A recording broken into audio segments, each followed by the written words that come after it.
Hey YouTube, it's Chris again with the Martial Alchemy channel, and we are on our second video on sparring, or the theory and practice of the art of self-defense, a boxing manual from ye olden times, and we are on the very first set of lessons today.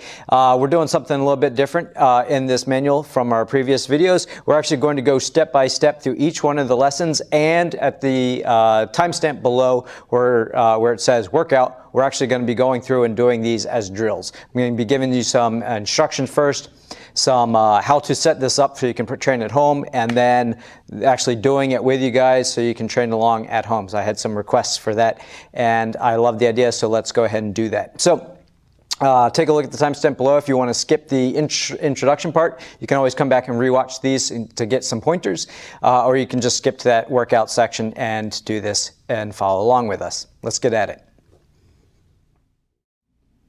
Okay, so if you want any of the historical context behind this manual, go back to the previous video, video number 1 for this manual. Otherwise, we're just going to get right at the martial stuff that's talked about in this. So we're going to take our guard. We have our right foot back, our left foot forward, a standard boxing guard. I'm going to have my heels in line. The back foot is going to be turned out at about 45-degree angle. We're not going to get into footwork in any of the lessons today, but this is going to come up later on. But for the training drills that we're going to be in, this is how we're going to stand. The hands are going to come up, and this is the unique part for this manual, and we're actually going to see a lot of this is going to become really common throughout the manuals of the Victorian era. This is kind of the standard, the gold standard for boxing manuals of the age. So pretty standard stance. I'm going to take my hands. My left hand is going to be out. It's going to be barring. So if you go back to the previous video, we talked about the language. Barring is anything that's interrupting or between my opponent and myself. So my forearm is barring my midsection, my solar plexus. This hand is a threat in front of my opponent. And it's a little bit lower than what we've seen before. In the previous manuals, this has been at chin height, so directly across from my chin. In this case, I'm actually going to lower it down. Now, you notice my chin is wide open in this case. That's where the right hand comes in. It's going to come up a little bit higher. So this is, like I said, unique to what we've seen so far. In previous styles, the left hand has been chin height, the right hand has been lowered. They make the case in this that the right hand being brought up if I'm going to defend against Bob's left punch. So if he's punching up this direction, I'm going to, the common thing to do is to block it with my right. So if I need to block this, to hit the most common strike, which is the left jab, I need to use my right hand. It makes sense to have the right hand a little bit higher. So that makes perfect sense. So we're here. If he throws that left hand, it's a lot closer than it being down here and having to come all the way up to defend. And other styles, they've kind of dealt with this by bringing the hands more forward, which brings the hands up. But in this one, you're back weighted. Your right hand is higher, closest to your chin.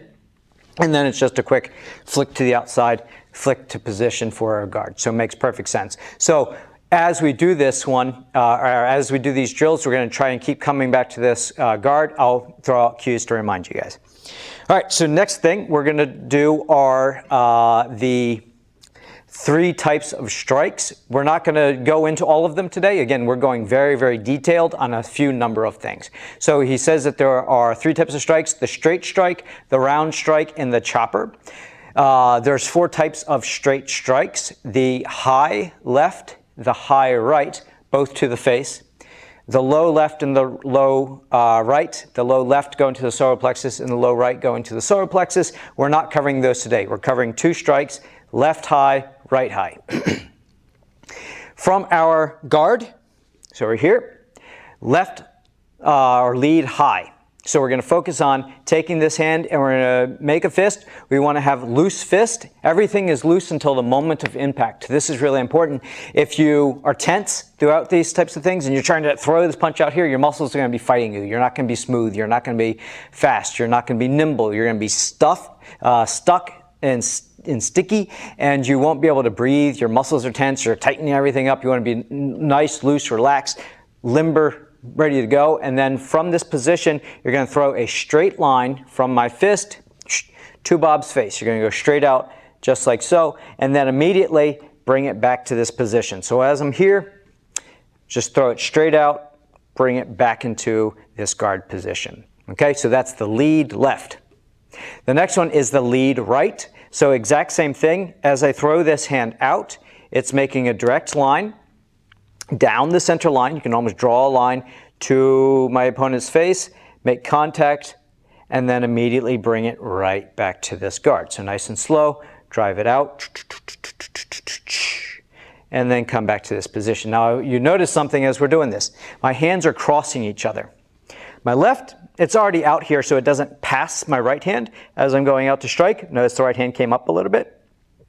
But that's not the same for the right. As my right goes out, so I'll bring this back to my guard, as my right hand goes out, what I need to do is cover my chin. I don't want to throw this strike out here and have nothing protecting my chin line, my face. So as I throw my right hand out, my left hand is going to come up as I'm driving into this punch to guard my face, and then I'm going to come back. And we actually see a lot of times people that are new at this are going to, I'm going to try and do this wrong. This is going to be really, really hard. I'm going to try to do this wrong, I'm going to throw the punch out, bring my hand up, and you see what I do. Bring my arm into myself. I don't want to do that. I really want to focus on making this as smooth as possible, that they just crisscross each other at the right moment, that I'm here. I don't bang into my own arm. I've seen this so many times from newer students. You want to be here and you bring it right back into position without hitting yourself along the way. All right, so that's really, really, really important. Other key details before we get into the drills. When I throw my strike out, chin is going to tuck down. I want to take the shoulder and I want to drive it forward, so almost making like a straight line across the chest, driving through with this. Now we're not getting into footwork today, but we're also generating the power with the body. Today we're just going to be working on the drilling of the hands. So we're here, rotate that shoulder in position. My chin is tucking down into that shoulder.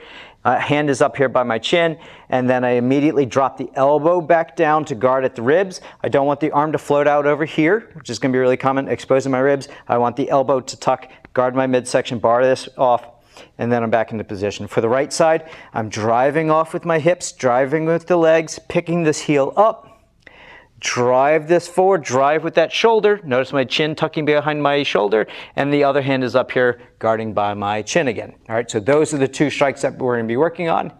I'm going to next show you how to make some bags. So if you don't have the bob or a heavy bag or anything like that at home, I'm going to give you some strategies to make something to practice with, and then we'll do the actual drills. So let's look at the bag construction next. Okay, so I actually have quite a few number of things for you guys to use if you don't have a bag at home. If you do have a bag, you can just go ahead and skip this part. Again, the timestamp for the actual workout part will be somewhere here. But this is really, really helpful stuff. If you don't have a bag at home, we got lots of tips for you. So let's start off with a hanging bag. The low-hanging fruit here, which is what we're calling the U.S. Air Force Vampire, which we have going on right here. We take a jacket, we stuff it with a old towel, or this is a yoga blanket. Get some rope, hang it up, hang it from the ceiling, and then you have yourself a nice little, U.S. Air Force punch bag, like so. Easy, quick fix. It's not gonna give you much resistance, but it will do the job until you can find something that works a little bit better. So that's option number one.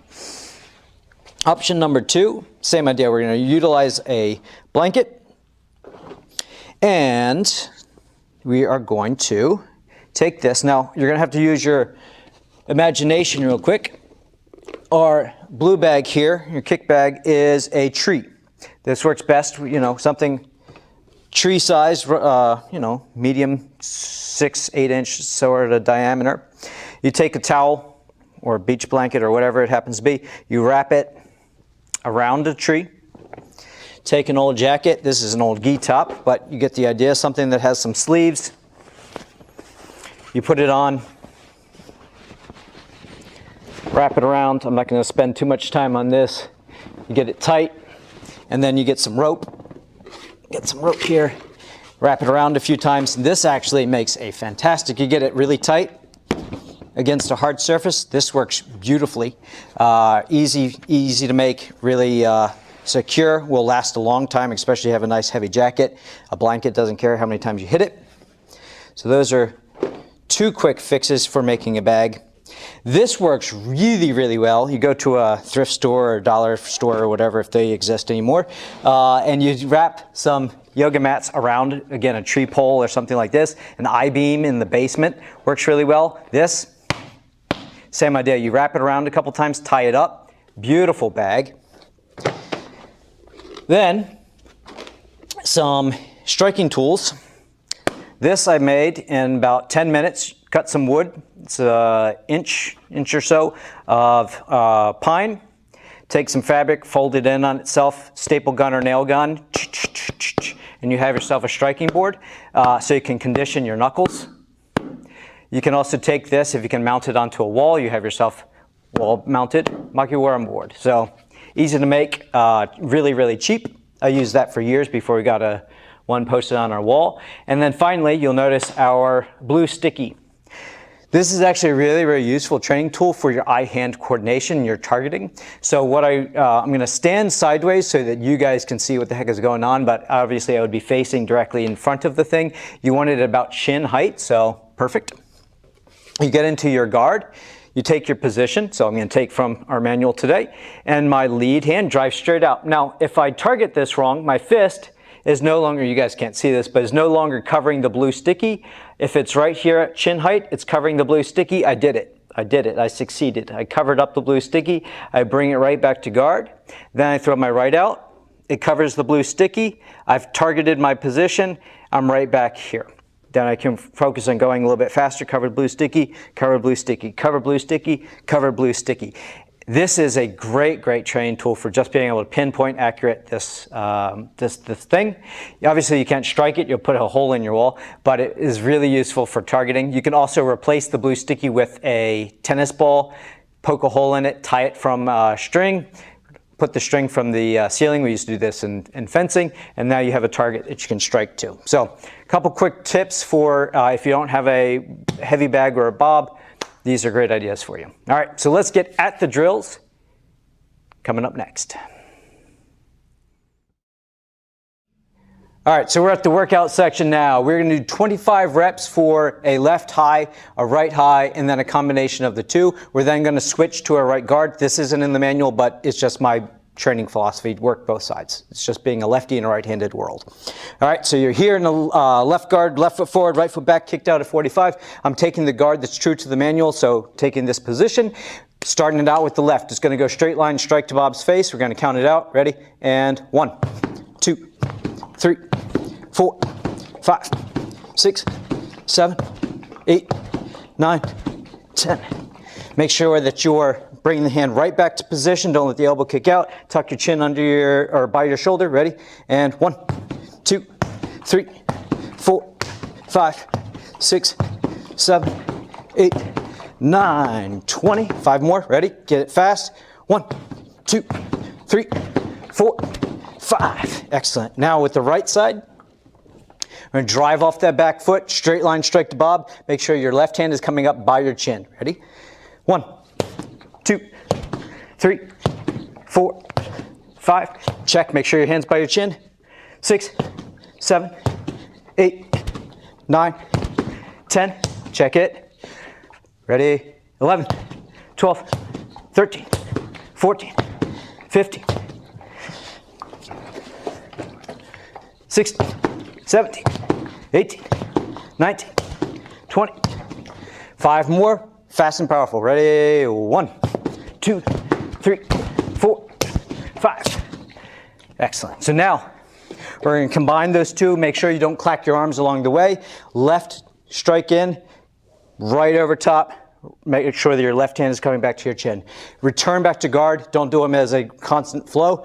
1, 2, return to guard. Ready? 1, 2, guard. 1, 2, 3, 4, 5, 6, 7, 8, 9, 10, 11, 12, 13, 14, 15, 16, 17, 18, 19, 20. 5 more. Let's do them super fast, explosive. Ready? And 1, 2, 3, 4, 5. Excellent. So that's 25. Now I'm gonna scooch Bob back a little bit. We're gonna switch everything to the right side so we get equal balance here. Right foot forward, starting with the right hand in this case. Everything still applies. My left hand in this case is gonna be high, right hand low. 1, 2, 3, 4, 5, 6, 7, 8, 9, 10. 1, 2, 3, 4, 5, 6, 7, 8, 9, 20. 5 more. 1, 2, 3, 4, 5. Now with the rear hand, which is the left in this case, we're on guard. The other hand needs to come up by the chin as we do this. Ready? 1, 2, 3, 4, 5, 6, 7, 8, 9, 10. 1, 2, 3, 4, 5, 6, 7, 8, 9, 10. Combination of the two. Ready? Left hand is out and 1, 2, like so. Ready? 1, 2, 3, 4, 5, 6, 7, 8, 9, 10, 11, 12, 13, 14, 15, 16, 17, 18, 19. Ready? 20, 21, 22, 23, 24, 25. All right, guys, I hope you enjoyed that. Let me know if you got to play along at home. Be sure to like, subscribe, share, put the little notification bell, all that fun stuff, and let me know what your experience is playing along at home. We'll see you guys next time.